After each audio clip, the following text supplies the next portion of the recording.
Delhi NCR में जो लोग रहते हैं उन पर इस फैसले का सीधा प्रभाव क्या पड़ेगा, दिल्ली की राजनीति पर इसका क्या प्रभाव पड़ेगा, और क्या रेखा गुप्ता को मुख्यमंत्री बनाने के बाद क्या देश की राजनीति पर भी कुछ प्रभाव पड़ेगा। तो आज दिल्ली में मुख्यमंत्री के चुनाव का फैसला उसी अंदाज में हुआ जिस अंदाज में T20 के किसी मैच में सुपर ओवर खेला जाता है। और इस फैसले में रोमांच इतना था कि आखिर तक किसी के लिए भी यह बताना मुश्किल था कि बीजेपी ने मुख्यमंत्री के लिए किस नेता का चुनाव किया है। सबसे दिलचस्प बात यह है कि चुनाव में अरविंद केजरीवाल को हराने वाले प्रवेश वर्मा ने ही खुद रेखा गुप्ता को दिल्ली की नई मुख्यमंत्री बनाने का प्रस्ताव रखा। प्रवेश वर्मा सब जानते हैं कि वो खुद मुख्यमंत्री बनना चाहते थे, उनके मन में यही इच्छा थी, और अरविंद केजरीवाल को क्योंकि उन्होंने हराया था इसलिए बहुत सारे लोग यही सोच रहे थे कि प्रवेश वर्मा नेचुरल चॉइस होंगे और उन्हें मुख्यमंत्री बना दिया जाएगा। लेकिन प्रवेश वर्मा मुख्यमंत्री नहीं बनाए गए, और सबसे बड़ी बात यह है कि रेखा गुप्ता के नाम का प्रस्ताव प्रवेश वर्मा से ही कराया गया। यह है बीजेपी पार्टी। इस प्रस्ताव पर बीजेपी के सभी विधायकों ने अपनी सहमति जताई, और आज हम आपको यह भी बताने वाले हैं कि प्रवेश वर्मा केजरीवाल को हराकर भी दिल्ली के मुख्यमंत्री कार्यालय में प्रवेश क्यों नहीं कर पाए, और रेखा गुप्ता कौन है। हमारे देश में बहुत सारे लोगों ने शायद उनका नाम भी नहीं सुना होगा। तो रेखा गुप्ता कौन है जिन्हें बीजेपी ने दिल्ली की रातों रात पहली बार विधायक बनने के बाद ही दिल्ली की मुख्यमंत्री बना दिया।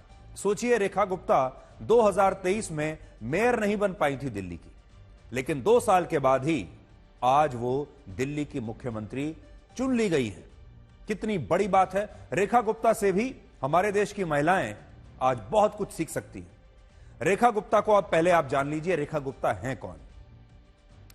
दिल्ली की नई मुख्यमंत्री रेखा गुप्ता की उम्र 50 वर्ष है, और वो 47 वर्ष के प्रवेश वर्मा से 3 साल बड़ी हैं। राजनीति में तो वो प्रवेश वर्मा की जूनियर हैं, लेकिन उम्र में प्रवेश वर्मा से 3 साल बड़ी हैं। रेखा गुप्ता के बारे में आज आपको 3 महत्वपूर्ण बातें पता होनी चाहिए। पहली बात, वो इंपोर्टेड नेता नहीं है, यानी वो किसी और पार्टी से बीजेपी में नहीं आई हैं। वो पिछले 30 वर्षों से बीजेपी में एक कार्यकर्ता के रूप में लगातार काम कर रही है, और उनका जो बैकग्राउंड अगर आप देखेंगे तब आपको समझ में आएगा कि कैसे वो यहां तक पहुंची है।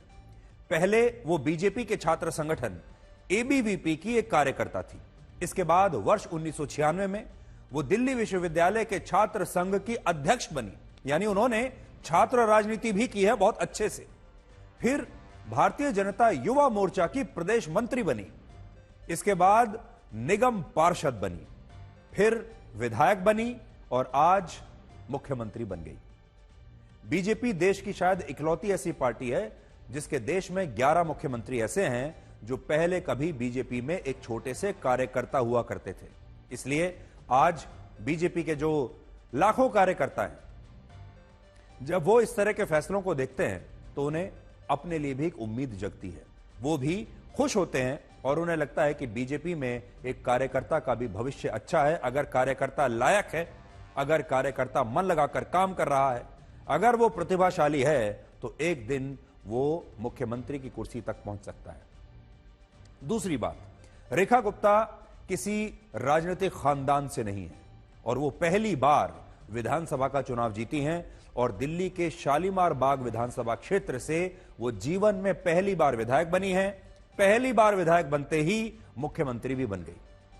वर्ष 2015 और फिर वर्ष 2020 में भी रेखा गुप्ता ने इसी सीट से विधानसभा का चुनाव लड़ा था, लेकिन वो दोनों बार चुनाव हार गई। बहुत सारे लोग बेचैन हो जाते हैं जब उन्हें एक के बाद एक असफलता मिलती है। आज उन तमाम लोगों को, चाहे वो स्त्री हैं या पुरुष, खासतौर पर हमारे युवा, उन्हें रेखा गुप्ता से यह सीखना चाहिए। 2 बार विधानसभा का चुनाव हारने के बाद तीसरी बार वो फिर उतने ही मेहनत से, उतनी ही शिद्दत से लड़ी और जीत गई, और मुख्यमंत्री भी बन गई। सोचिए, किस्मत भी एक चीज होती है। वैसे तो हमारे देश में कई बार हमने यह भी देखा है कि 2 बार चुनाव हारने के बाद नेताओं को तीसरी बार मौका ही नहीं मिलता, तीसरी बार टिकट नहीं मिलता। लेकिन बीजेपी ने तीसरी बार भी रेखा गुप्ता को ही अपना प्रत्याशी बनाया, यानी रेखा गुप्ता पर बीजेपी की पूरी आशाएं टिकी हुई थी। बीजेपी को लगता था कि एक दिन जरूर जीतेंगी और वो प्रतिभाशाली हैं, इसलिए तीसरी बार लगातार उन्हें टिकट दिया, जबकि 2 बार हार चुकी थी और चुनाव जीतने पर उन्हें दिल्ली की मुख्यमंत्री भी बना दिया। इससे यह पता चलता है कि असफल होने पर कोशिश करना कभी नहीं छोड़ना चाहिए और रेखा गुप्ता ने भी बिल्कुल यही किया है। दिलचस्प बात यह है कि पिछले साल रेखा गुप्ता दिल्ली के नगर निगम में दिल्ली के मेयर का चुनाव भी हार गई थी, लेकिन 2 साल बाद आज वो दिल्ली की मुख्यमंत्री बनकर वापस लौटी हैं, विधायक बनकर वापस लौटी हैं और इसी को हम कहते हैं समय का चक्र। और ये समय का जो चक्र है ये घूमता रहता है। बहुत सारे लोग इसकी वजह से निराश भी हो जाते हैं, उम्मीद खो देते हैं, लेकिन देखिए जो समय का चक्र है जब ये पूरा घूमता है तो फिर सब कुछ बदल कर रख देता है। और तीसरी बात यह है कि रेखा गुप्ता दिल्ली की पहली नहीं बल्कि चौथी महिला मुख्यमंत्री होंगी। दिल्ली में एक पुरानी परंपरा रही है महिला मुख्यमंत्रियों की। पहली मुख्यमंत्री दिल्ली की सुषमा स्वराज थी, जिन्हें बीजेपी ने ही मुख्यमंत्री बनाया था। दूसरी मुख्यमंत्री महिला शीला दीक्षित थी।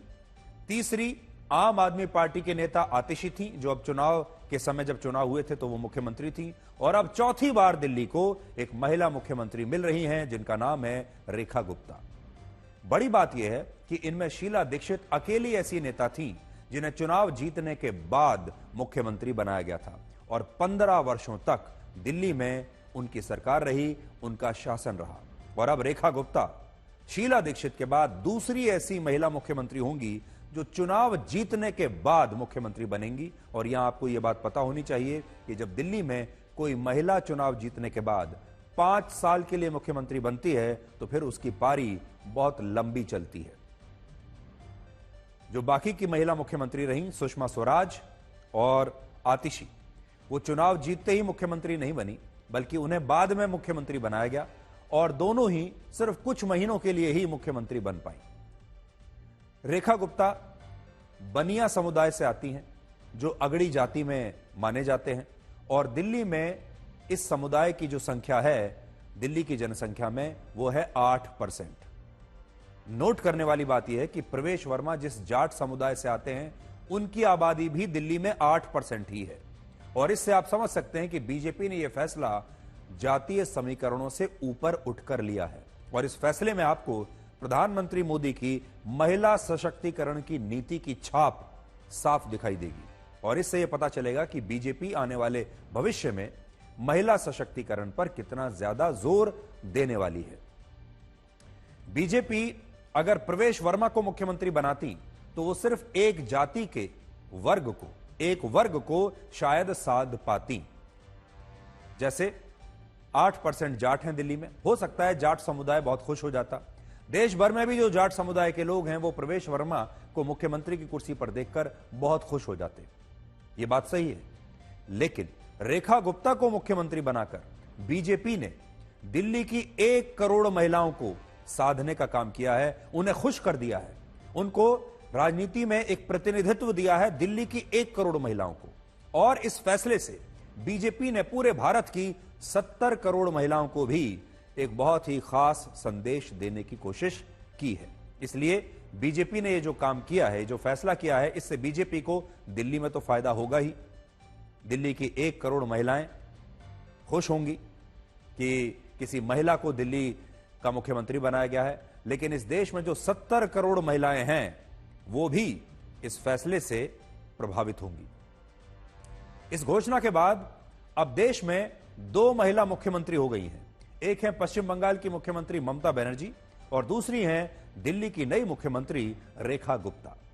बड़ी बात यह है कि प्रधानमंत्री मोदी के शासन में पहली बार ऐसा हुआ है जब बीजेपी ने किसी राज्य में चुनाव जीतकर एक महिला को मुख्यमंत्री बनाया है।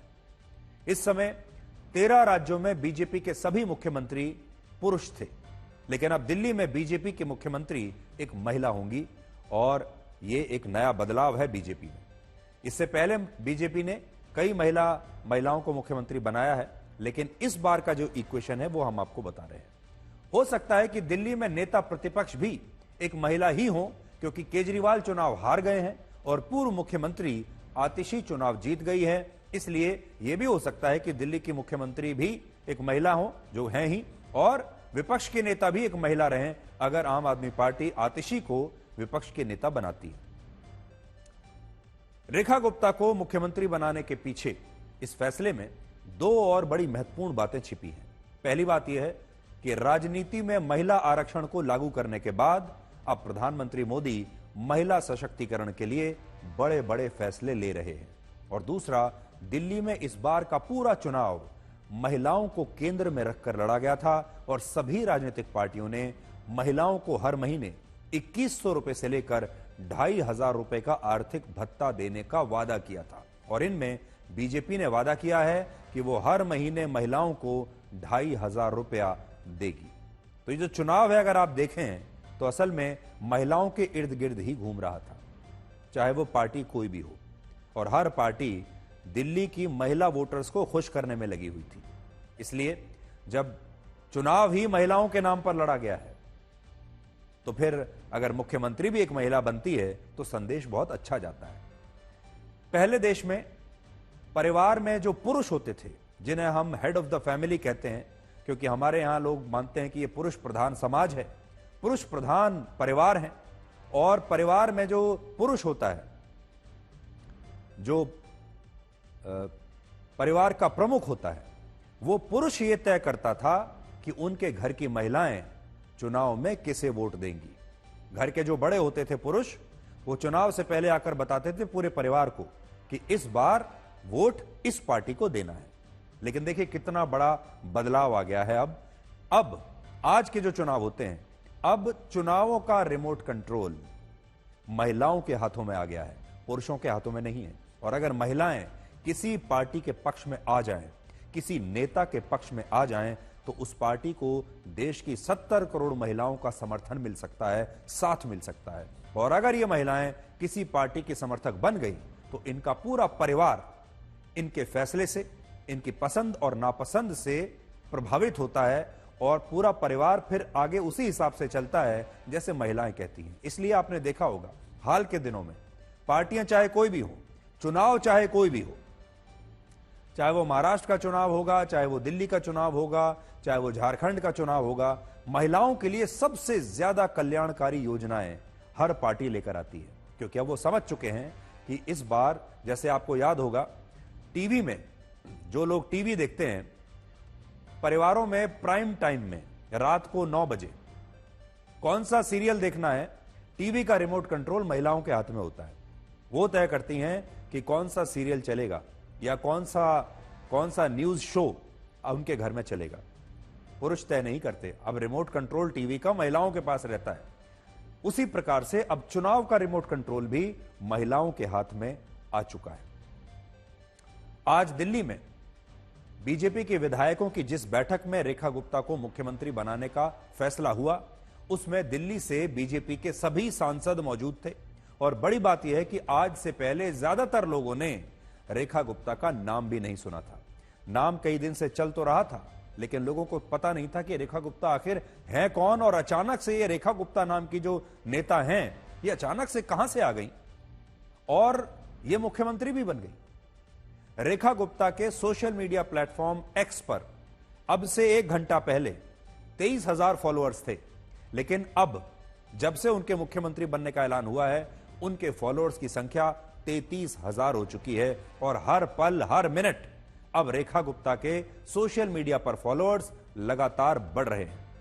यानी चुपचाप काम कीजिए और जब वक्त आएगा तो दुनिया खुद आपको ढूंढकर फॉलो करेगी। अब आपको यह बताते हैं कि बीजेपी ने प्रवेश वर्मा को मुख्यमंत्री क्यों नहीं बनाया और वो केजरीवाल को हराने के बाद जायंट किलर कहलाए, दिल्ली के सबसे बड़े नेता के तौर पर उभर कर सामने आए।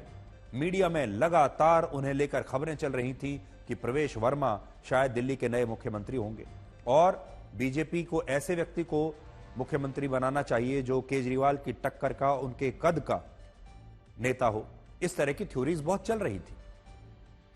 लेकिन प्रवेश वर्मा के पक्ष में सब कुछ तो जा रहा था, लेकिन फिर प्रवेश वर्मा आखिरी राउंड में उनकी रेखा कैसे कट गई, वो मुख्यमंत्री के कार्यालय में प्रवेश क्यों नहीं कर पाए। तो प्रवेश वर्मा ने नई दिल्ली विधानसभा सीट से अरविंद केजरीवाल को 4000 वोटों से चुनाव हराया था और जब यह चुनाव चल रहा था तो यह असंभव सा लगता था कि केजरीवाल को वो हरा सकते हैं। प्रवेश वर्मा कोई नए नेता नहीं है, पुराने नेता हैं। वर्ष 2014 में और फिर वर्ष 2019 में दिल्ली से लोकसभा के सांसद भी रह चुके हैं। इसके अलावा राजनीतिक खानदान से आते हैं। प्रवेश वर्मा दिल्ली के पूर्व मुख्यमंत्री साहिब सिंह वर्मा के बेटे हैं और साहिब सिंह वर्मा जाट समुदाय के बड़े नेता माने जाते थे और इसके बाद प्रवेश वर्मा ने भी जाट समुदाय की राजनीति की है। दिल्ली में जाट समुदाय की आबादी 8% है और दिल्ली के 364 में से 225 गांव जाट बाहुल हैं और 70 में से कम 10 सीटों पर जाट वोटर्स को बहुत निर्णायक माना जाता है। बड़ी बात यह है कि ये जाट वोटर्स बीजेपी के परंपरागत वोट बैंक का हिस्सा हैं, यानी ये बीजेपी के पुराने वोटर्स हैं, बीजेपी के परंपरागत ये समर्थक हैं। ये जाट इस बार भी जाटों के 45% वोट बीजेपी को मिले हैं। बीजेपी के 48 विधायकों में से 11 विधायक जाट समुदाय से चुनकर आए हैं, लेकिन इसके बावजूद बीजेपी ने प्रवेश वर्मा को दिल्ली का मुख्यमंत्री नहीं बनाया। क्या कारण हो सकता है? बहुत सारे कारण हो सकते हैं। अगर आप तुलना करेंगे रेखा गुप्ता और प्रवेश वर्मा की, तो पहला बड़ा कारण हो सकता है परिवारवाद।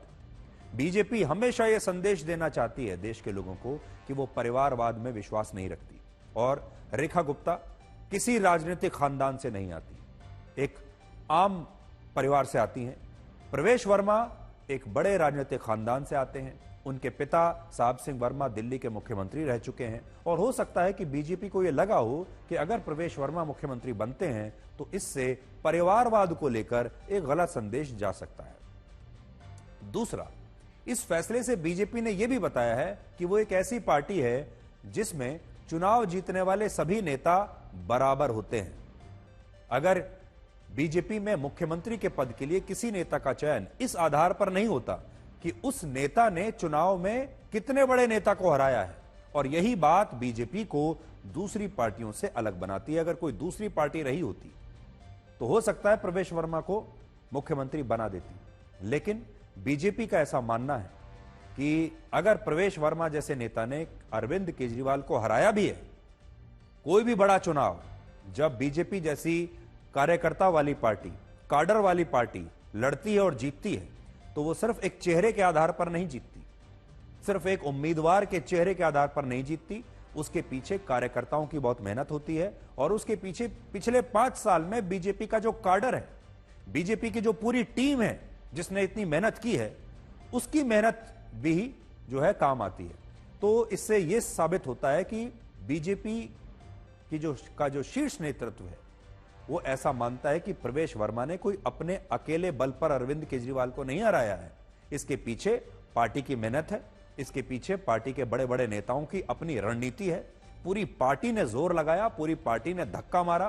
पिछले 5 साल में पूरी पार्टी अरविंद केजरीवाल के खिलाफ लगातार लगी हुई थी और उसका यह नतीजा है कि अरविंद केजरीवाल हारे हैं। सिर्फ एक व्यक्ति के चेहरे पर यह चुनाव नहीं जीता गया है। तीसरी बात, प्रवेश वर्मा की छवि एक कट्टर हिंदू नेता की रही है, जो इससे पहले चुनाव प्रचार के दौरान मुसलमानों के बहिष्कार की भी अपील कर चुके हैं। दिल्ली भारत की राजधानी है, दिल्ली एक इंटरनेशनल अंतर्राष्ट्रीय शहर है और दिल्ली का मुख्यमंत्री कौन होगा इसका संदेश पूरे दुनिया में जाता है। बीजेपी के पास यह चॉइस थी कि वो दिल्ली के बेटे को मुख्यमंत्री बनाए या दिल्ली की बेटी को मुख्यमंत्री बनाए। और मैं ये विश्लेषण आगे बढ़ाऊं उससे पहले आपको ये नई तस्वीरें दिखा देते हैं। रेखा गुप्ता अभी दिल्ली के उपराज्यपाल से मिलने के लिए पहुंची हैं। अब वो दिल्ली के उपराज्यपाल से मिलेंगी। देखिए बैठी हैं, वीरेंद्र सचदेवा उनके साथ बैठे हुए हैं और अब वो सरकार बनाने का दावा दिल्ली के उपराज्यपाल के सामने पेश करेंगी। दिल्ली के उपराज्यपाल इस दावे को स्वीकार करेंगे और उन्हें कल सरकार बनाने का न्योता देंगे।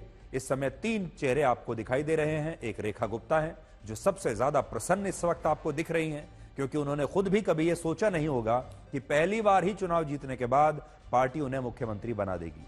दूसरा चेहरा है जय पांडा का, जो वैसे तो उड़ीसा के नेता हैं लेकिन दिल्ली में बीजेपी के प्रभारी हैं।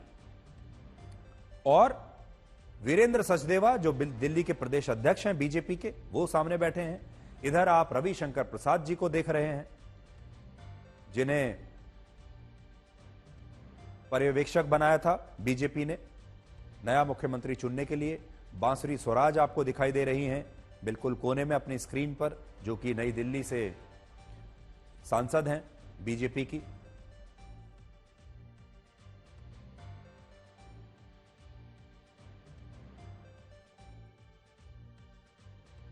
और आपको रामवीर सिंह विधोड़ी भी दिखाई दे रहे हैं, जो कि दिल्ली से बीजेपी के सांसद हैं।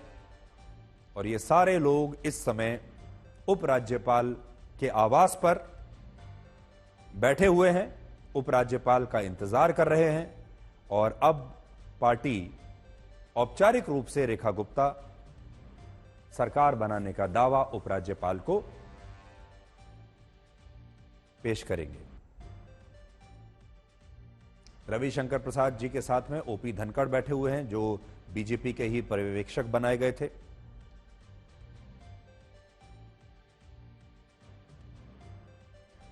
अब हम वापस आते हैं और हम आपको इससे पहले चौथा पॉइंट बता रहे थे, और चौथा पॉइंट यह था कि बीजेपी के सामने एक चॉइस थी कि वो दिल्ली के बेटे को मुख्यमंत्री बनाए या दिल्ली की बेटी को मुख्यमंत्री बनाए। कहने को तो प्रवेश वर्मा भी दिल्ली के बेटे हैं, लेकिन बीजेपी ने दिल्ली के बेटे की बजाय दिल्ली की बेटी को इस पद के लिए चुना है।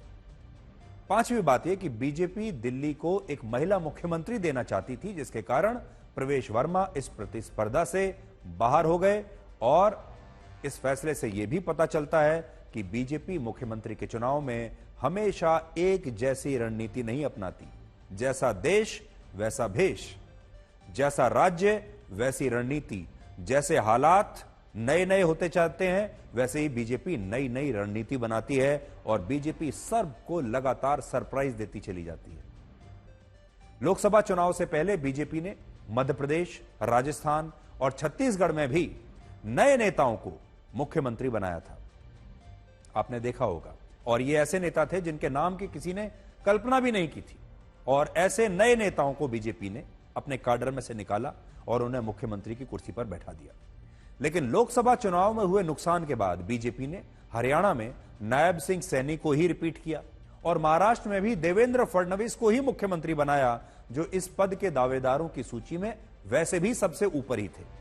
और हर कोई इस बार यही सोच रहा था कि दिल्ली में भी किसी ऐसे ही नेता को मुख्यमंत्री बनाया जाएगा जो दावेदारों की सूची में सबसे ऊपर है और जिसके बारे में ज्यादातर देश के लोग ये सोच रहे हैं कि इन्हें ही मुख्यमंत्री बनाना चाहिए। लेकिन बीजेपी ने यहां भी देश के लोगों को हैरान किया है, सरप्राइज दे दिया है। बीजेपी ने ऐसा न करके मध्य प्रदेश, राजस्थान और छत्तीसगढ़ के मॉडल को फिर से अपना लिया और 50 वर्ष की रेखा गुप्ता को मुख्यमंत्री बनाने का ऐलान कर दिया, जो पहली बार ही विधायक बनी है। हमारे देश के नेता अक्सर बीजेपी को अगड़ी जातियों की पार्टी मानते हैं। कहते हैं कि ये तो ब्राह्मणों और बनियों की पार्टी है, व्यापारियों की पार्टी है, ट्रेडर्स की पार्टी है, सिर्फ अगड़ी जाति के लोगों के बारे में सोचती है।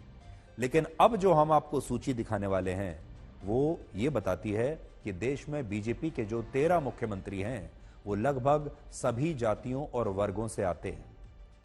13 मुख्यमंत्रियों में 2 मुख्यमंत्री क्षत्रिय समुदाय से आते हैं, 3 राज्यों के मुख्यमंत्री ब्राह्मण हैं, 3 राज्यों के मुख्यमंत्री आदिवासी समुदाय से आते हैं, 2 राज्यों के मुख्यमंत्री ओबीसी हैं और अब दिल्ली की मुख्यमंत्री रेखा गुप्ता बनिया समुदाय से हैं। और इससे आप समझ सकते हैं कि बीजेपी ने सभी जातियों और वर्गों के नेताओं को अलग अलग राज्यों का मुख्यमंत्री बनाया है। जैसा राज्य है वैसा फैसला होता है। और अगर आप मोदी सरकार की कैबिनेट को भी देखेंगे तो सबसे ज्यादा प्रतिनिधित्व इस कैबिनेट में अगड़ी जाति के नेताओं को नहीं है, बल्कि ओबीसी और पिछड़ी जाति के नेता सबसे ज्यादा संख्या में मोदी सरकार की कैबिनेट में हैं।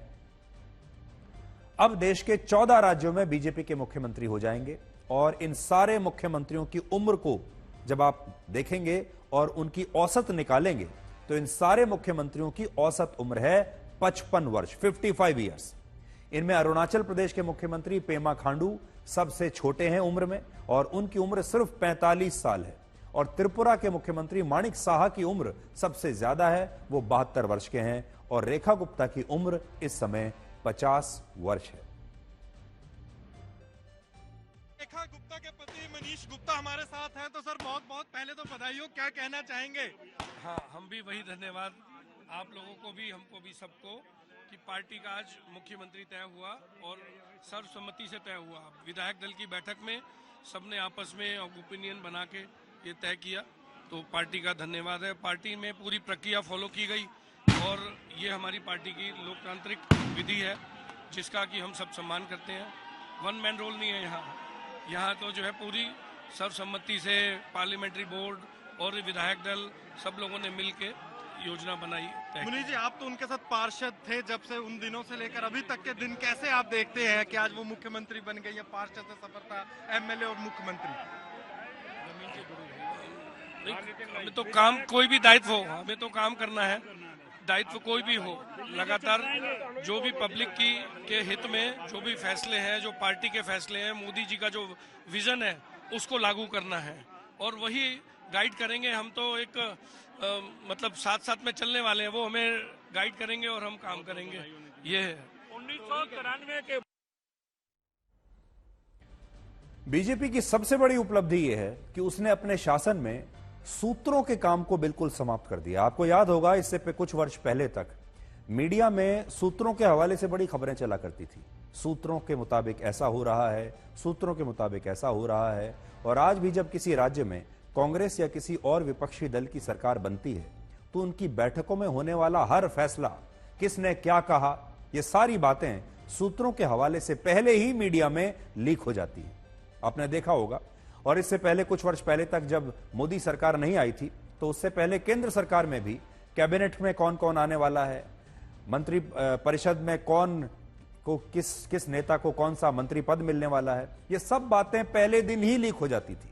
लेकिन बीजेपी जब से आई है तब से ये लीकेज बंद हो गई है और पिछले चुनावों की तरह इस बार भी दिल्ली में बीजेपी ने मुख्यमंत्री के नाम को आखिर तक लीक नहीं होने दिया। आगे इसकी कहानी आपको बताएंगे, पहले आप देख लीजिए। दिल्ली की नए मुख्यमंत्री रेखा गुप्ता उपराज्यपाल वीके सक्सेना से मिलने के लिए उनके आवास पर गई हैं। आप पहले यह तस्वीर देख लीजिए।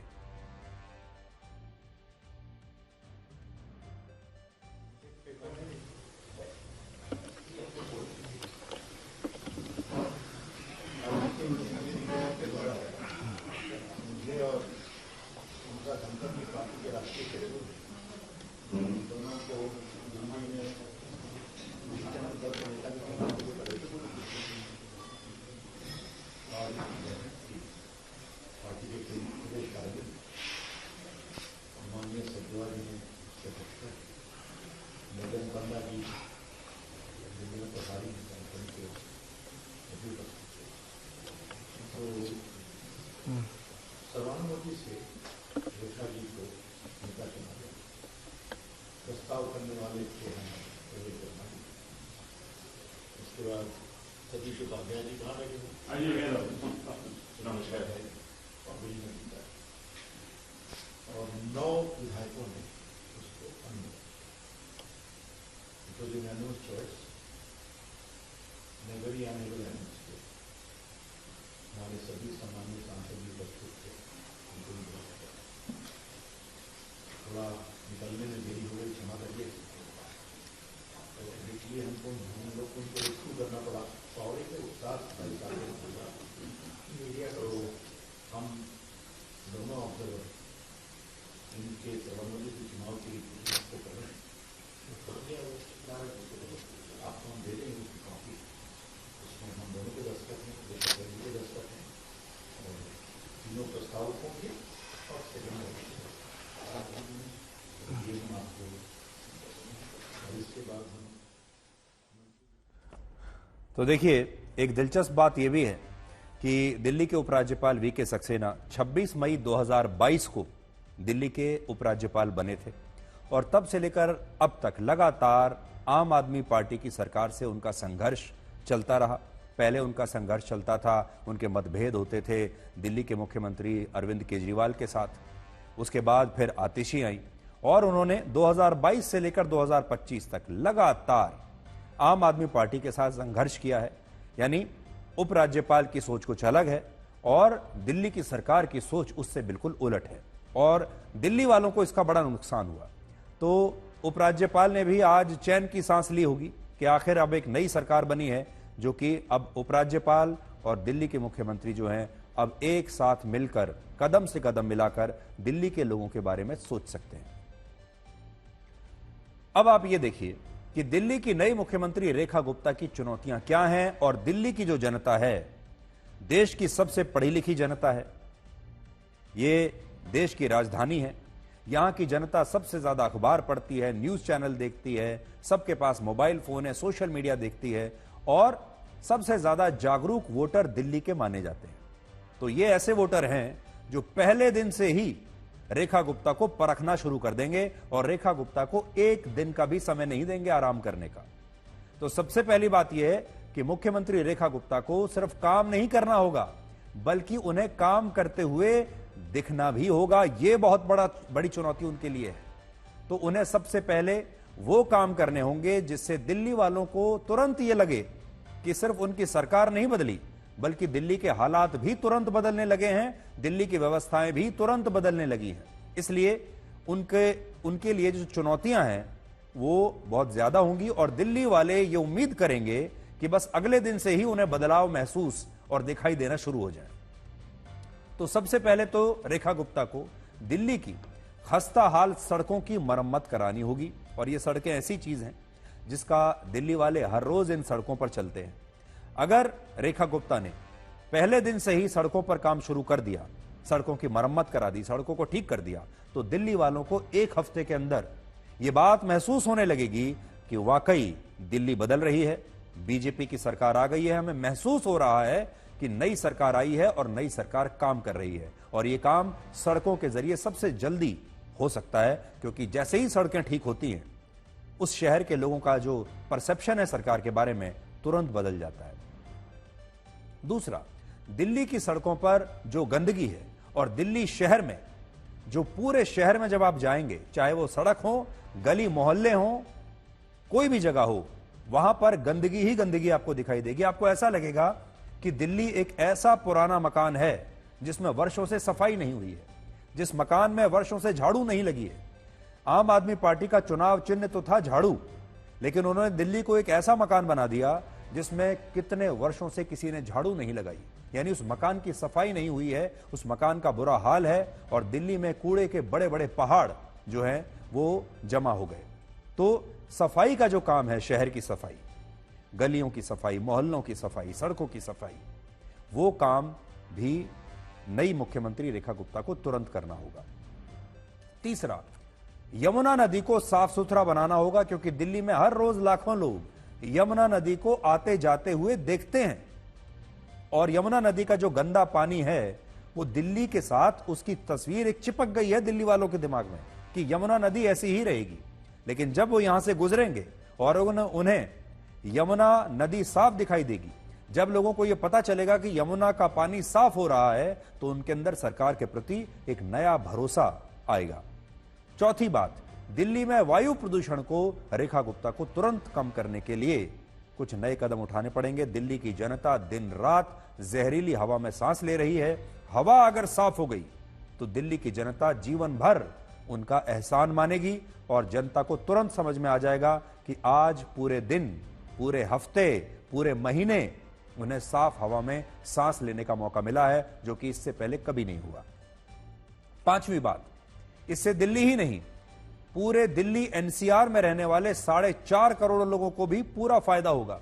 और इस समय दिल्ली और एनसीआर के सभी इलाकों में बीजेपी की सरकारों का ही शासन है। दिल्ली के बॉर्डर जिन जिन राज्यों के साथ लगते हैं, उत्तर प्रदेश के साथ लगता है, हरियाणा के साथ दिल्ली का बॉर्डर लगता है, पड़ोसी राज्यों में राजस्थान भी आता है, इन सारे राज्यों में बीजेपी की सरकारें हैं और रेखा गुप्ता को यह पूरा मौका मिलेगा कि आसपास पड़ोसी राज्यों की सरकारों से भी उन्हें समर्थन मिलता रहे। इसके अलावा दिल्ली में बीजेपी की सरकार को यह भरोसा भी देना होगा कि वो आम आदमी पार्टी की मुफ्त वाली योजनाओं को जारी रखेगी। यह भी उनकी बहुत बड़ी परीक्षा है। दिल्ली की जो जनता है वो इस समय बड़ी बेचैन है। उसे लगता है कि कहीं उनकी पुरानी जो कल्याणकारी योजनाएं हैं, मुफ्त वाली योजनाएं हैं, वो बीजेपी आकर कहीं बंद ना कर दे, कहीं उनमें कुछ बदलाव ना कर दे। और इनमें मुफ्त बिजली, मुफ्त पानी, बसों में महिलाओं का मुफ्त यात्रा, बुजुर्गों के मुफ्त तीर्थ यात्रा की जो योजनाएं हैं, ये सारी प्रमुख हैं जिन्हें बीजेपी को पहले दिन से ही जारी रखना होगा। बीजेपी ने चुनाव में यह वादा किया था कि वो महिलाओं को हर महीने 2,500 रुपए का आर्थिक भत्ता देगी। महिलाओं ने चुनाव जितवा दिया, बीजेपी की जनता ने वोट दे दिया। और हमें लगता है कि अगर बीजेपी ने सरकार बनते ही पहले महीने से दिल्ली की महिलाओं को यह 2,500 रुपया देना शुरू कर दिया तो उनकी सरकार का आधा काम तो ऐसे ही हो जाएगा। दिल्ली की महिलाएं विश्वास करेंगी, भरोसा हो जाएगा, तो पहले महीने से ही यह 2,500 रुपया दिल्ली की महिलाओं के पास पहुंच जाना चाहिए। इसके अलावा आम आदमी पार्टी की सरकार ने पिछले 5 वर्षों में विज्ञापनों पर 1,139 करोड़ रुपए खर्च किए थे और अब बीजेपी को इस खर्च को कम करना होगा। बीजेपी के पास एक विकल्प तो यह है कि वो भी उतने ही विज्ञापन देना शुरू कर दे जितना आम आदमी पार्टी देती थी, लेकिन बीजेपी को इसे कम करना होगा। और जैसा हमने आपको बताया, जो 4-5 पॉइंट्स हमने अगर बताएं, अगर ये 4-5 काम रेखा गुप्ता ने शुरू में कर लिए तो उन्हें विज्ञापन देने की जरूरत नहीं पड़ेगी। दिल्ली की जो सड़कें हैं वो रेखा गुप्ता की ब्रांड एम्बेसडर बन जाएंगी। ये यमुना नदी जो है ये खुद बीजेपी की सरकार का प्रचार करेगी। दिल्ली में जो साफ सुथरी सड़कें, गली मोहल्ले साफ जब हो जाएंगे, दिल्ली की ये सफाई खुद रेखा गुप्ता की ब्रांड एम्बेसडर बन जाएगी। दिल्ली की हवा जब साफ होगी तो ये साफ हवा खुद रेखा गुप्ता का विज्ञापन बन जाएगी। इसलिए दिल्ली की सरकार को आम आदमी पार्टी और अरविंद केजरीवाल की तरह हर रोज अखबारों में फुल पेज विज्ञापन देने की आवश्यकता नहीं पड़नी चाहिए। उन्हें काम करना चाहिए और यह काम अपने आप उनका विज्ञापन बनेगा। अब देखिए, रेखा गुप्ता के बारे में दोबारा हम आपको बताते हैं कि दिल्ली की जो नई मुख्यमंत्री हैं उनके बारे में थोड़ा सा और जानिए। रेखा गुप्ता ने बीकॉम की पढ़ाई की है, उनके पास बैचलर ऑफ कॉमर्स की डिग्री है और लॉ की पढ़ाई भी उन्होंने की हुई है। और उनके पिता एक बैंक में मैनेजर थे और उनके पति एक बड़े कारोबारी हैं। रेखा गुप्ता के एफिडेविट के मुताबिक उनके पास कुल मिलाकर 5 करोड़ रुपए की संपत्ति है और उनके खिलाफ कोई आपराधिक मुकदमा कभी दर्ज नहीं हुआ है और अब तक वो किसी भी आरोप से बिल्कुल अछूती और बेदाग रही है। और सबसे बड़ी बात यह है कि रेखा गुप्ता के पास अपनी कोई कार नहीं है। अब कल दोपहर 12 बजे रामलीला मैदान पर रेखा गुप्ता दिल्ली के नए मुख्यमंत्री पद की शपथ लेंगी और शपथ ग्रहण का यह आयोजन बहुत ही भव्य होने वाला है, जिसमें दिल्ली के 30,000 से ज्यादा लोगों को निमंत्रण दिया गया है आने के लिए। और इस समारोह में खुद प्रधानमंत्री नरेंद्र मोदी आएंगे, गृह मंत्री अमित शाह आएंगे, तमाम केंद्रीय मंत्री और एनडीए शासित राज्यों के मुख्यमंत्री और उप मुख्यमंत्री भी रेखा गुप्ता की इस शपथ ग्रहण समारोह में शामिल होने के लिए आएंगे। इसके अलावा फिल्म इंडस्ट्री से भी कई बड़े बड़े फिल्म स्टार्स को दिल्ली बुलाया जा रहा है और ऐसा कहा जा रहा है कि 50 से ज्यादा फिल्मी कलाकारों को भी रेखा गुप्ता के इस शपथ ग्रहण समारोह में शामिल होने के लिए बुलाया गया है, ताकि थोड़ा ग्लैमर भी बना रहे, ताकि लोगों को थोड़ा एक ये शपथ ग्रहण समारोह थोड़ा ग्लैमरस भी लगे, उसका एक अलग तरह का आकर्षण लोगों के प्रति रहे। आजकल ये फैशन हो गया है कि जब कोई पार्टी चुनाव जीतती है और मुख्यमंत्री का शपथ ग्रहण समारोह होता है तो आजकल ये फैशन है कि बड़े बड़े फिल्म स्टार्स को वहां पर बुलाया जाता है। तो दिल्ली में भी इस बार वही होने वाला है। यह पहली बार होगा जब दिल्ली के शपथ ग्रहण समारोह में किसानों को, झुग्गी झोंपड़ी में रहने वाले लोगों को और ऑटो ड्राइवर्स को भी आमंत्रित किया गया है। दिल्ली में जो बीजेपी के कार्यकर्ता हैं, जो बीजेपी के काडर हैं, वो झुग्गी झोंपड़ी कॉलोनी में जा रहे हैं, ऑटो रिक्शा चलाने वाले लोगों से मिल रहे हैं, तमाम गरीब लोगों से मिल रहे हैं और उन्हें कह रहे हैं कि आप कल इस शपथ ग्रहण समारोह में जरूर आइए, आपकी सरकार है, आपने इस सरकार को बनाया है और आपकी मुख्यमंत्री शपथ लेने वाली है, इसलिए आपको तो आना ही पड़ेगा। तो आम जनता को इनवाइट किया जा रहा है। अरविंद केजरीवाल ने वर्ष 2011 में इसी रामलीला मैदान से अपनी राजनीति की शुरुआत की थी और अब इसी रामलीला मैदान से दिल्ली में बीजेपी के इस डबल इंजन के युग की शुरुआत भी होने वाली है। आज सोचिए अरविंद केजरीवाल को भी कैसा लगता होगा कि उसी रामलीला मैदान से जहां से उन्होंने राजनीति की शुरुआत की, कैसे यह भी समय का चक्र है। देखिए, जिस कहानी की शुरुआत होती है उसका एक ना एक दिन अंत भी होता है। 12 वर्षों के बाद ऐसा होगा जब केंद्र सरकार और दिल्ली में सरकार एक ही पार्टी की होगी। इससे पहले वर्ष 2013 में केंद्र में यूपी की सरकार थी और दिल्ली में भी कांग्रेस की ही सरकार थी। केंद्र में प्रधानमंत्री थे मनमोहन सिंह और दिल्ली में मुख्यमंत्री थी शीला दीक्षित और दोनों ही कांग्रेस के थे। अब 12 वर्षों के बाद दिल्ली में फिर से डबल इंजन की सरकार बन रही है और यह प्रधानमंत्री मोदी के शासन में पहली बार दिल्ली में बीजेपी की सरकार बनेगी। यह 27 साल के बाद ऐसा हो रहा है जब बीजेपी की सरकार केंद्र में भी होगी और दिल्ली में भी होगी और प्रधानमंत्री मोदी के शासनकाल में यह पहली बार हो रहा है। प्रधानमंत्री मोदी ने पूरे देश को में बीजेपी को फैलाया, विस्तार दिया, नए नए राज्यों में बीजेपी की सरकारें बनी। बीजेपी ने चुनाव में बहुत अच्छा परफॉर्मेंस किया, कई नए राज्यों को जीता। लेकिन प्रधानमंत्री को भी कैसा लगता होगा अभी तक कि 2014 से 2025 आ गया, लेकिन प्रधानमंत्री मोदी अपने देश की अपनी ही राजधानी को कभी जीत नहीं पाए, बीजेपी वहां नहीं जीत पाई। तो ये जो कसक थी, ये जो निराशा थी कि दिल्ली भारत की राजधानी होते हुए भी वहां बीजेपी का शासन नहीं है, ये अब पूरी हो गई। महिला सम्मान सबसे बड़ा प्रायोरिटी है भाजपा का।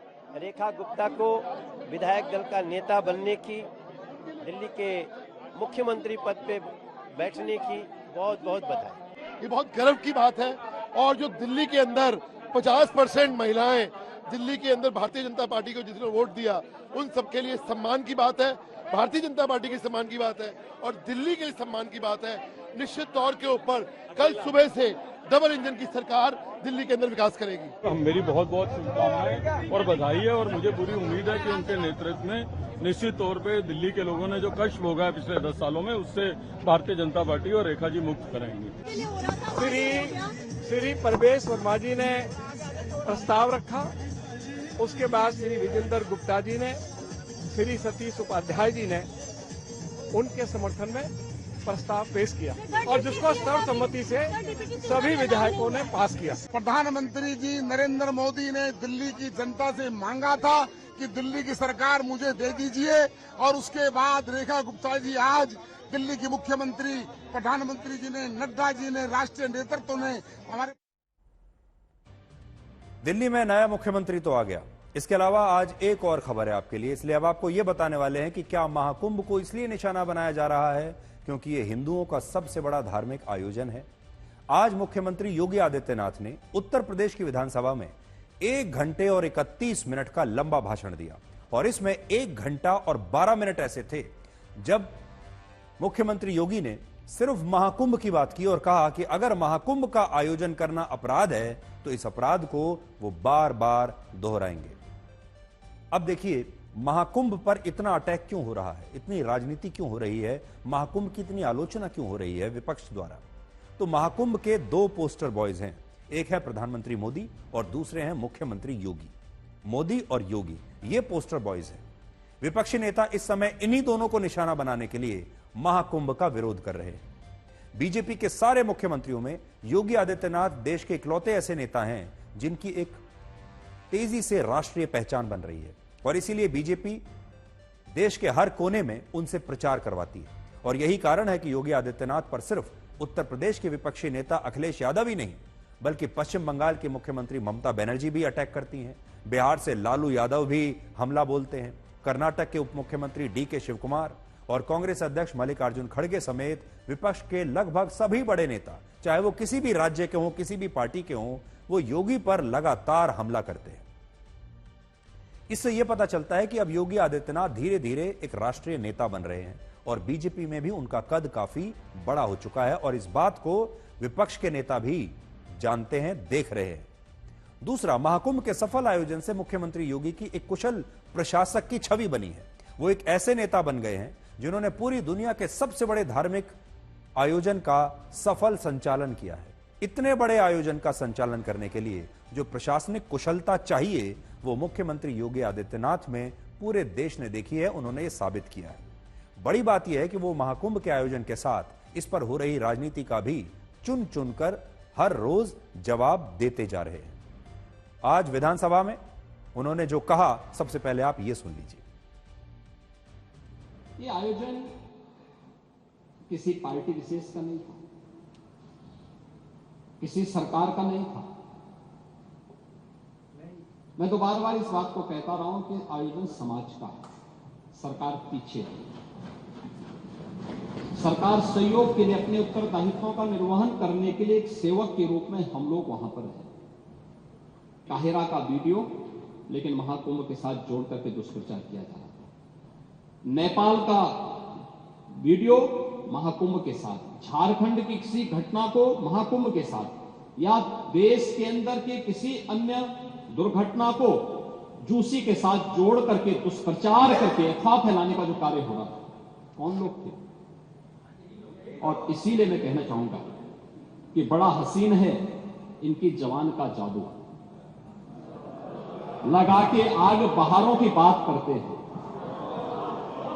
जिन्होंने रात में चुन चुन के बस्तियों को लूटा, वही नसीबों के मारों की बात करते हैं।